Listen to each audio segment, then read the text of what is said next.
አንድ ቀን ከመሐከላችን አንዱ በጣም ዲሲፕሊን የሆነ ጓደኛችን ነው ተነሳና አንድ ጊዜ ይቅርታ አድርጉልኝ አለ። አሁን ምንድነው ያደረገው? መስመር ነው ያሰመረው። ከዚህ አትለፊ፣ ከዚህ አትለፍ። ይሄ እኔ ባውንደሪ ነው። አንዲት ሴትን ይወዳታል፣ ፍቅር ይዞታል። ቴክስት ያደርጋል፣ ይደውላል፣ ቴክስት ያደርጋል፣ ይደውላል። አላሳዝንሽም ወይ ይላታል። ሴቶች ለወደዳቸው ሰው አዝነውለት ስላዘኑለት የፍቅር ግንኙነት ይጀምራሉ። ባገኙት ቁጥር ጓደኞቹ ያሳንሱታል፣ ዲግሬድ ያደርጉታል፣ በራስ መተማመኑን ይመቱበታል። ጉድ ባውንደሪ ያለን አይደል? አሁን ደግሞ ጉድ ባይ ደግሞ አለ። ሶስት ናቸው፣ ፓሲቭነስ፣ አግሬሲቭነስ እና አሰርቲቭነስ ናቸው። አሰርቲቭነስ ግን በትህትና ማሳመን ነው። ሁላችንም እኮ እናጨሳለን እና እቺን ሞክራት ይሉታል። እንደዚህ የሚቀለዱ ቀልዶች አሉ። ላይወደው ይችላል፣ እሱ ላይወደው ይችላል፣ ግን ዝም ብሎ ይስቃል። ግን ሁሌ ከፈዋል። ባገኟት ቁጥር መቼ ነው የምታገቢው ሊሏት ይችላሉ። ወርክፕሌስ በርናውት ከሚመጣባቸው ነገሮች አንዱ ይሄ ነው። አንዛይቲ እያመጣብን ከሆነ ያ ጉዳይ ለምሳሌ ቃላቱ፣ ቀልዱ ጭንቀት እያመጣብን ከሆነ እሱ ራሱ በጣም ደግ የሆነው ቸር የሆነው ኖ የሚልበት ጊዜ አለ።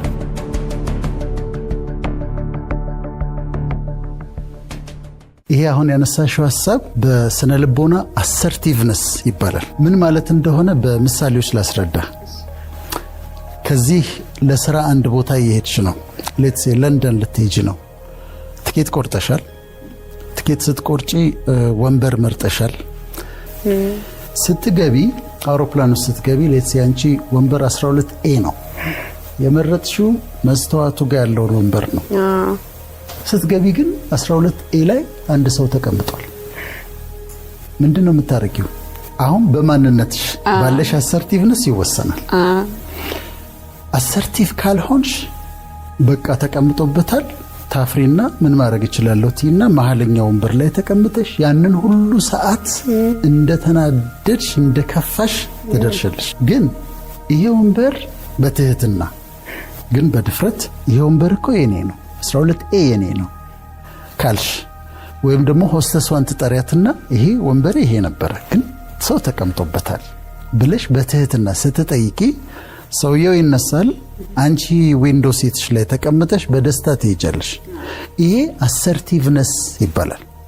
አንዱ ትርጉሙ አሰርቲቭነስ ከይሉኝታ ርቀሽ መብትሽን የማስጠበቅ ችሎታ አሰርቲቭነስ ይባላል። ሁለተኛ ምሳሌ፣ እኛ ሜዲካል ስኩል እያለን ሕክምና ተማሪዎች እያለን ጓደኛሞች ሲያወሩ ወንዶቹ ጓደኞቻችን አንቺ ይባባላሉ እና አንቺ ያጠናሽ እንደው ዛሬ በጣም እያጠናሽ ነው ደግሞ በጣም አሪፍ ሰራሽ ፈተናውን ይባባላሉ።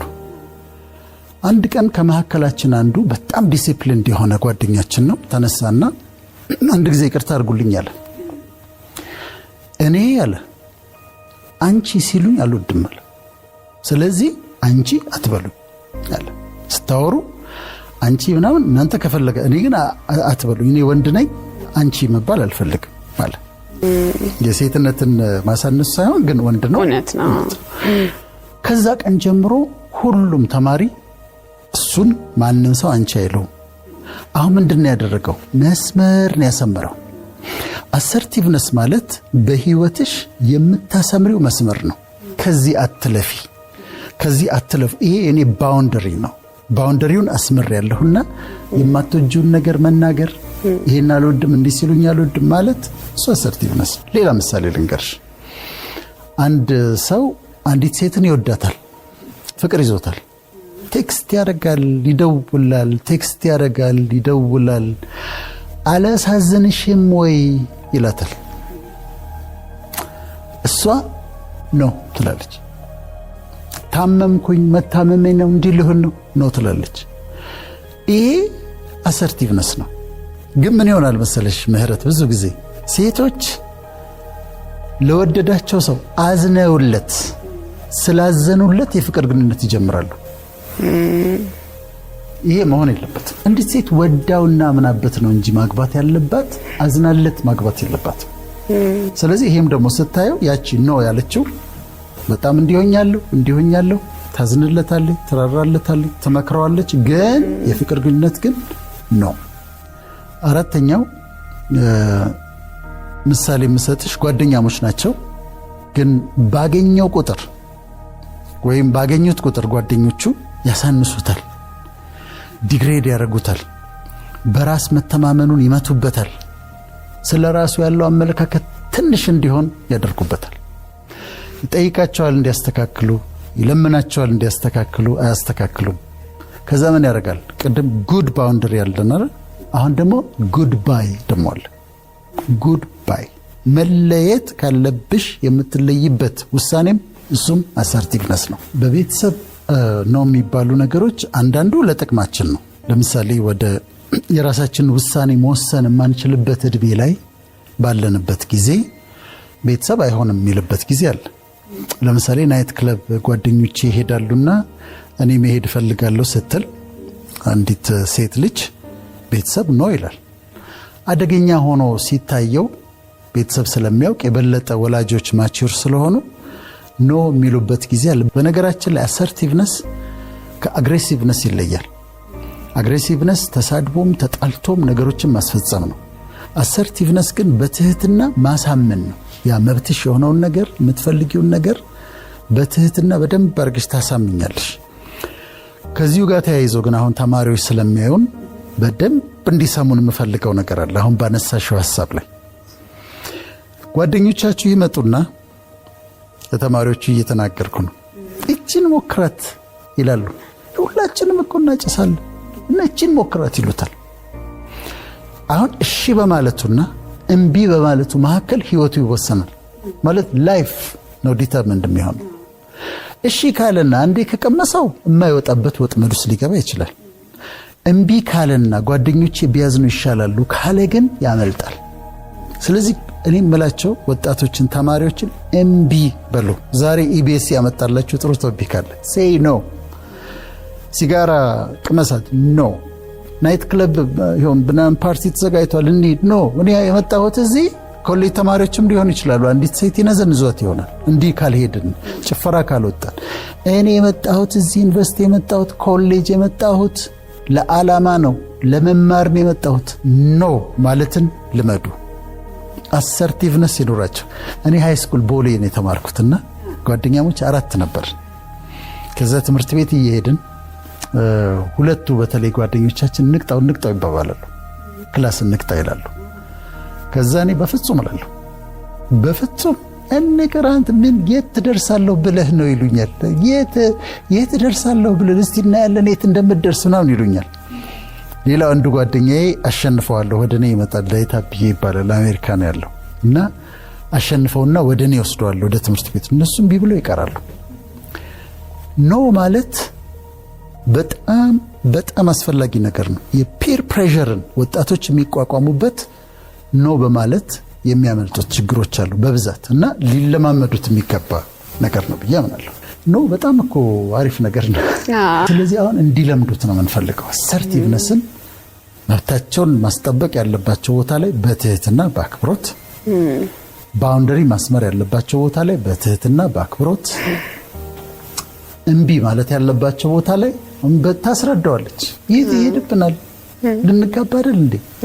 ስንት 10 ዓመታት እኮ አብረን እንኖራለን እና ሌትስ ዌይት እንጠብቅ ብላ ማስጠበቅ መቻል አለባት።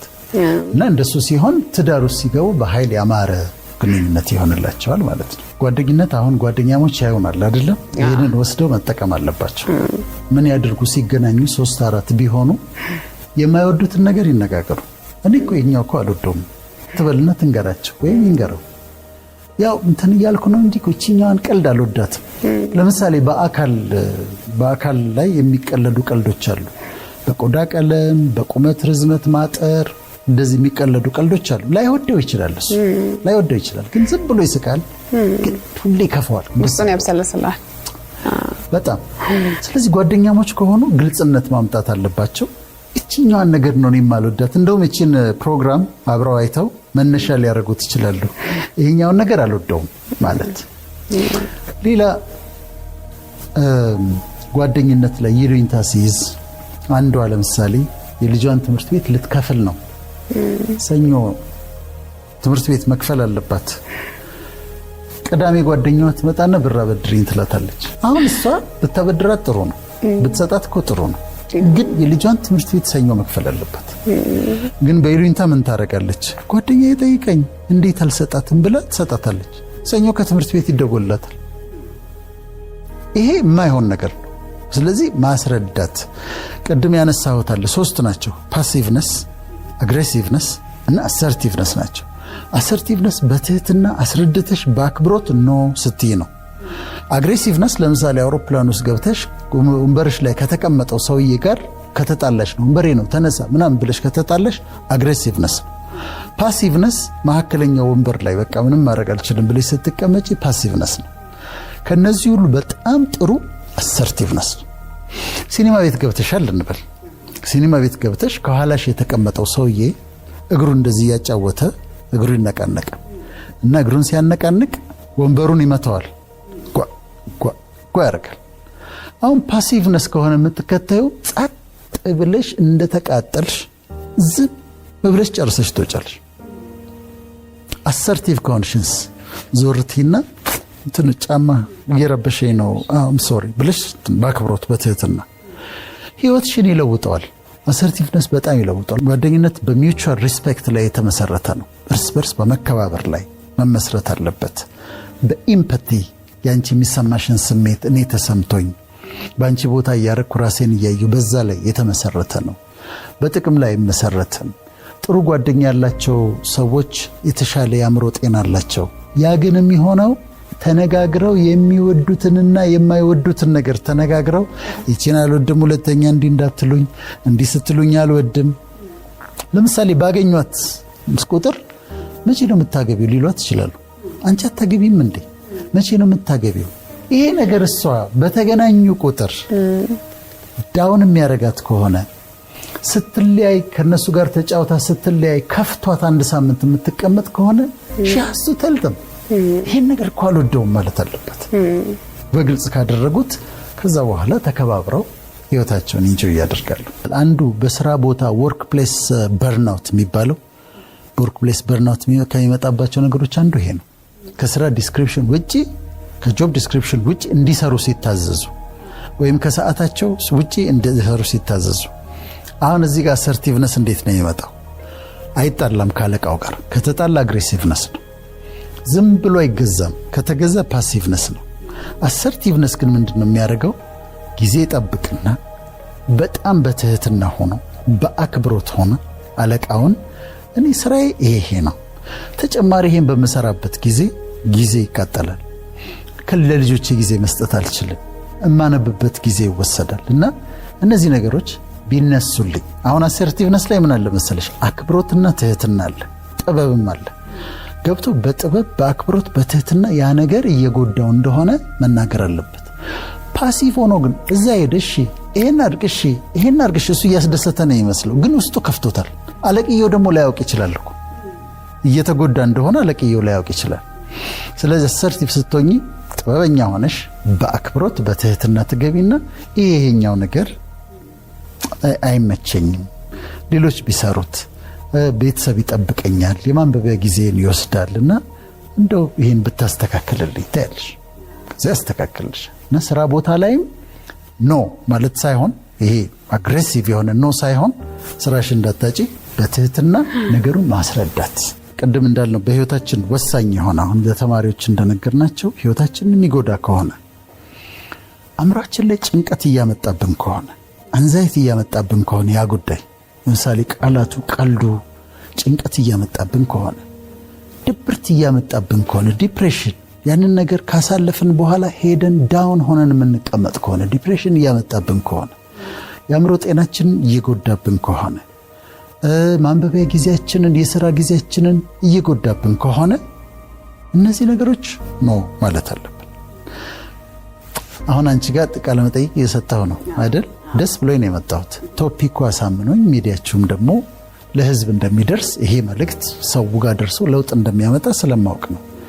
በየቀኑ ብዙ የኢንተርቪው የቃለ መጠይቅ ግብዣዎች ይመጡልኛል። ሁሉን እሺ ብልስ እችላለሁ? አልችልም። አንዳንዶች አዲስ ፕሮግራም ጀምረው ያው እንዲታይ ከመፈለግ ከመውደድ ግን አሁን ሁሉንም እሺ ካልኩኝ መቼ ነው እኔ ሪፊል የማደርገው? መቼ ነው የማነበው? መቼ ነው ማሰላስለው? መቼ ነው ቀደሙ ምጨምረው ደግሞ? ስለዚህ አሁን ሁሉም ጋር ልገኝ ካልኩኝ አይሆንም። እዚህ ጋር ካውንስሊንግ ምሰራዋል፣ እዚህ ጋር ማስተምረዋል፣ እዚህ ጋር ስለዚህ ሁሉ ሚዲያዎች ላይ መገኘት አልችልም። ስለዚህ ሲደውሉልኝ አስረድቼ እንዲህ ስለሆነ ነው በጣም ይቅርታ ጠይቃለሁ ግን አልችልም እላለሁ። ትበትህትና ነው። ኦፌንድ ሳላረጋቸው ሳላስቀይማቸው ነው ማለት ግን እችላለሁ። ስለዚህ ጊዜያችንን የሚፈጅብን ከሆነ ገንዘባችንን የምናጣበት ከሆነ የልጆቻችን የምንሰጠውን ጊዜ የሚወስድብን ከሆነ ጭንቀት የሚያመጣብን ከሆነ ድብርት የሚያመጣብን ከሆነ አላስፈላጊ ሪሌሽንሺፕ ውስጥ የሚያስገባን ከሆነ ኖ ማለት በአክብሮትና በትህትና እጅግ በጣም አስፈላጊ። መጨረሻ ነጥብ የማደርገው መቼም ከፈጣሪ የበለጠ ደግ የለም አይደል? ከፈጣሪ የበለጠ ቸር የለም። ግን እሱን ስንጠይቀው በጸሎት ስንጠይቀው አንዳንዱን ራይት አዌ የስ ይላል። ሁለተኛው እሺ ይልና ግን ጊዜ አለው ነገርን ሁሉ በጊዜ ውብ አድርጎ ሰራው ስለሚል ጊዜ ይቀጥርለታል። 6 ወር ሊሆን ይችላል፣ ከዓመት በኋላ ከወር በኋላ ሊሆን ይችላል፣ ግን ጊዜ ይቀጥርለታል። አንዳንዱ ግን ማወቅ ያለብን ስንጸልይም እሱ ራሱ በጣም ደግ የሆነው ቸር የሆነው ኖ የሚልበት ጊዜ አለ። ያንን ሪስፔክት ማድረግ ያስፈልጋል። አንዳንዴ ግን እሱ እምቢ ሲለን እኛ በራሳችን እነሳና በራሳችን ወይ በሌላ መንገድ ትክክለኛ ባልሆነ መንገድ ሄደን ጉቦም ከፍለን ምንም አድርገን ብድግ ብለን ሄደን እንጎዳለን ከፈቃድ ውጭ ወጥተን። ስለዚህ በአንዳንድ ንግግሩ እሱ በድርጊቱም አይሆንም ሲልሽ እሺ ብሎ መስማማት ጥሩ።